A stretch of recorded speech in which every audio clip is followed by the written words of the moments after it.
Hey, everybody, this is Corey, and you are listening to Live from Coco's Cabinet, my new Blast Radio show, where I talk about all things VHS movie related and also anything that comes to my mind. I'm also trying out Instagram Live over here. I think I have one person watching. Craig, hello, welcome to the show.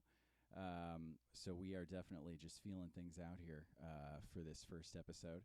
But I guess I wanted to kick things off just with a little what's going on around the internet kind of update with movie news and such. So one of the big news items this week was the, I guess, uncasting of Henry Cavill as Superman. After a pretty fairly well-covered, I guess, cameo at the end of Black Adam that was supposed to sort of announce that he was back and that he was going to be taking the role of Superman back on, and then leaving The Witcher as well, which was pretty surprising. So then for James Gunn he also publicly said that that was not the case, that Henry Cavill wasn't getting fired, and then we have that very public tweeting from Henry Cavill saying, well, I'm no longer Superman. They're going in a different direction. And then James Gunn announcing that they're doing the younger Superman.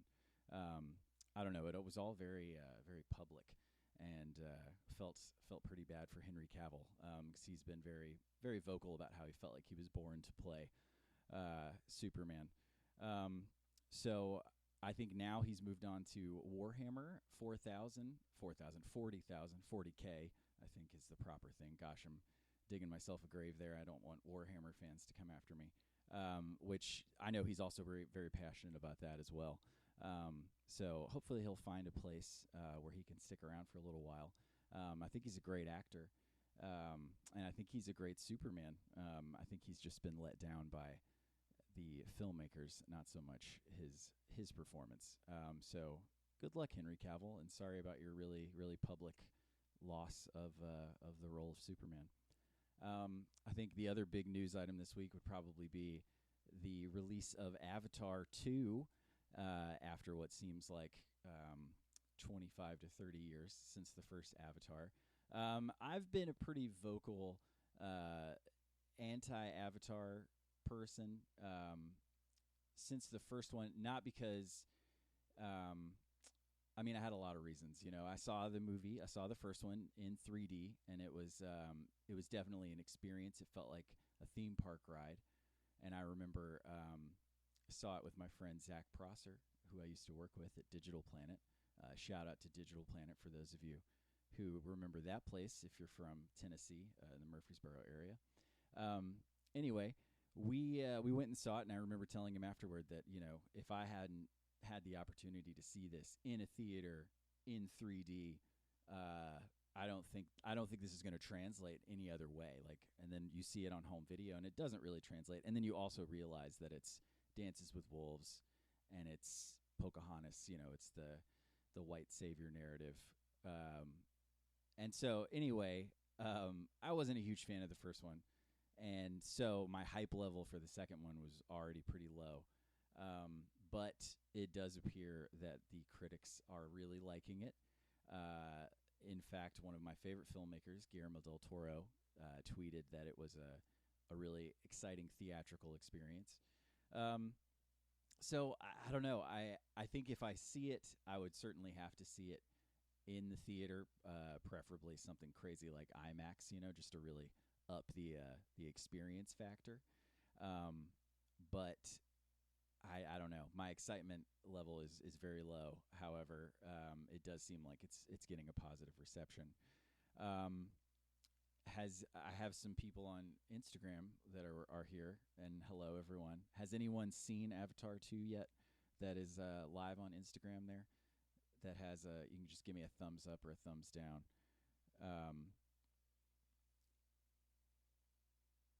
No, nothing. So I'm going to take that as a no. But yeah, I'm not sure if it's going to be any good. I can't imagine that it is.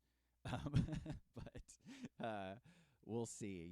I doubt I'll make it to the theater. I don't think I'll spend the $32.50 it would require at the IMAX to make it worth my while. So The Way of Water is probably going to end up being a pass for me.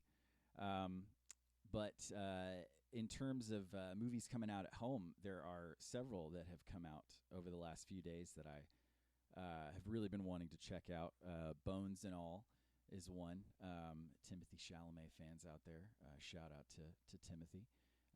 But perhaps more importantly, Luca Guadagnino, and I probably said that terribly wrong, and I'm actually certain I did, but terrific filmmaker, recently did the Suspiria remake, which was interesting, and then also Call Me By Your Name, working with Timothy Chalamet before.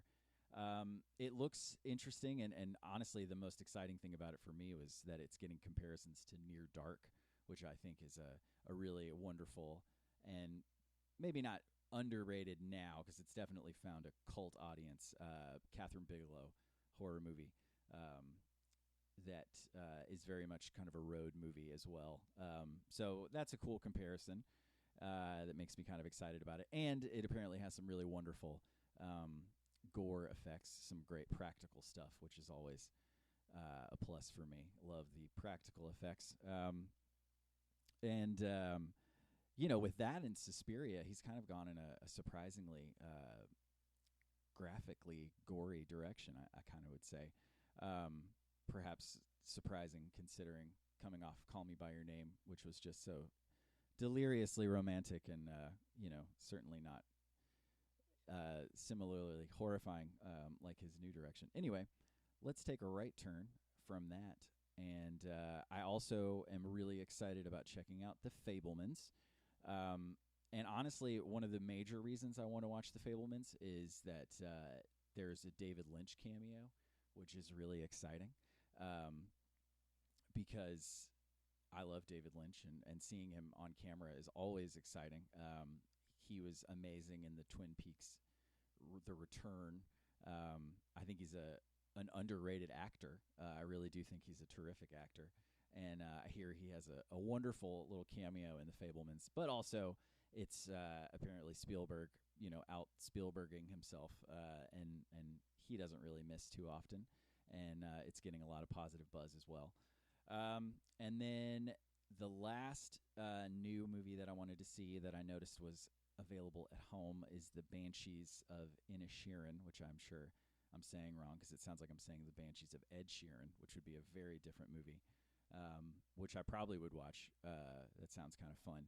But Inisherin, I believe, something along those lines.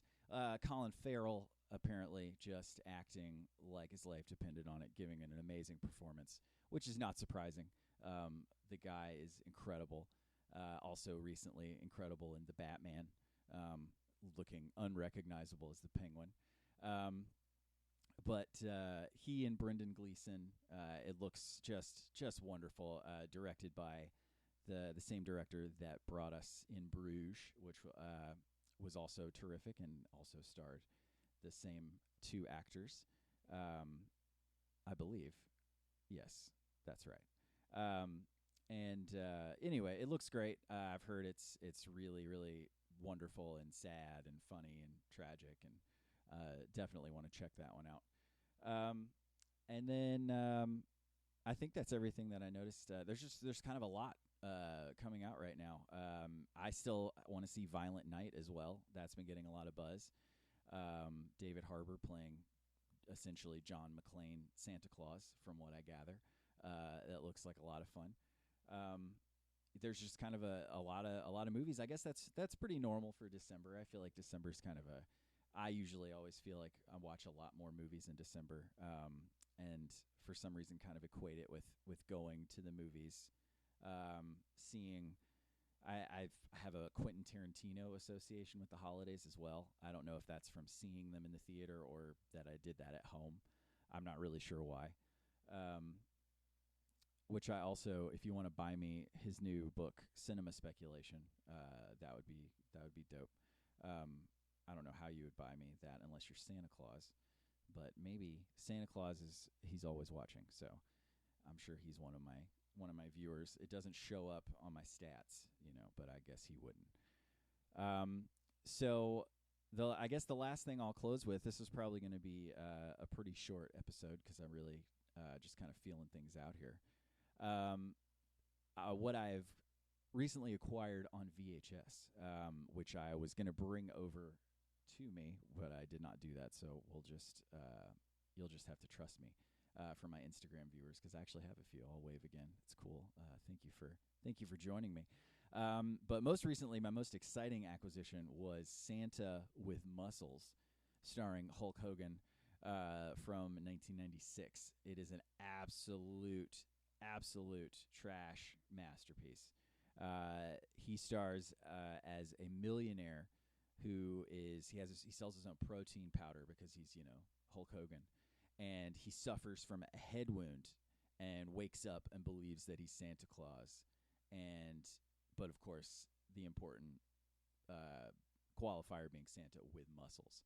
So we see some bonding with some children, and he's an egomaniac, but he turns it around. He kind of has a Scrooge story. The kid from Under Wraps is in it. Also from the Big Green, the soccer Disney movie. He's in there. And also some notable, just weird side villains. A guy with braces, and it's just terrible. It's just terrible, and I love it a lot, and I'm really excited to have it on VHS. I also recently purchased the long sleeve T-shirt of. I'll do a shout out to @tapesfromthecrypt, a really great Instagram account. They also have a store, and they sell wonderful merchandise, including a Santa with Muscles long sleeve shirt that I will hopefully be wearing soon in time for the holidays. And then I also recently acquired a couple of tapes from @BloodyKnifeVideo, who is a wonderful seller here on Instagram that always has the best stuff. I grabbed the Man with X-Ray Eyes, I Bury the Dead, and Transylvania 65000. So only three bangers that I'm excited to have as part of the collection. Transylvania 65000, if only for the wonderful song, which if I was on top of my game, I would have had to load it up on my little soundboard here, but I don't. So that would have been a cool outro, but I didn't plan this. So we're going to go with my outro music instead. And also thank you, everyone, for coming in to Instagram. One more hello to everybody. And then to my listener on Blast Radio, thank you as well. And for everybody that missed the show, this will be available as an episode via your favorite podcast provider. So be sure to check that out if you weren't able to tune in live. And I will see you next time on Live from Coco's Cabinet.